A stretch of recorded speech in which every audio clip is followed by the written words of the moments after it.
పిలిచిన దేవుడు ఆయన మర్చిపోయే దేవుడు కాడు. నా మరణ బంధకాన్ని విడుదల చేశాడు. ప్రభు యేసుక్రీస్తు నామంలో మాట్లాడతాడు బైబిల్లో. ఇదిగో స్త్రీలారా పురుషులకు లోబడి, పురుషులారా స్త్రీలు ప్రేమించుడి.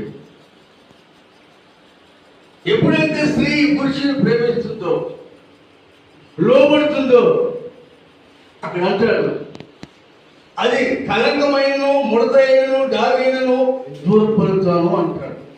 కీడు దూరపడుతాను అంటాడు. భార్యాభర్తలు కలిసి ప్రార్థన చేస్తే కీడు దూరపరుతారు.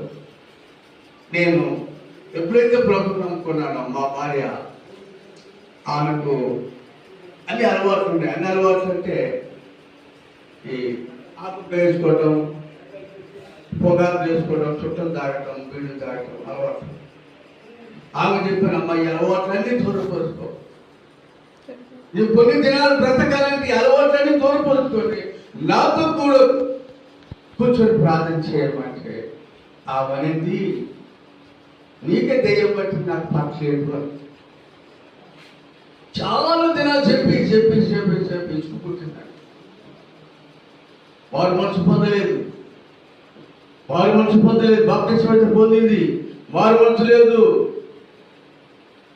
ఆత్మ లేదు, పరిశుద్ధాత్మ లేదు. శ్రమలకు గురైపోయింది, శ్రమలకు గురైపోయింది.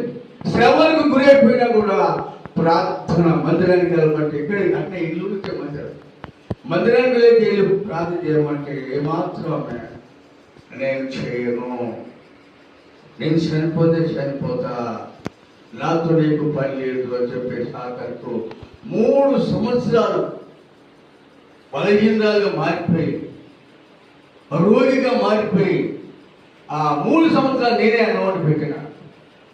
బట్టలు పెట్టడం నేనే, అన్నవాడు పెట్టడం నేనే. ఒక కొడుకు రాలే, కుమార్తె రాలే. ఎన్ని చేసినా కూడా దేవుని ప్రియులారా 3 సంవత్సరాలు అవి చేసింది. ఎప్పుడు మరణం, అయ్యా నన్ను తీసుకుపో, నన్ను తీసుకుపో అంటా ఉంది. అందుకని బైబిల్ ఒక మాట రాయబడింది.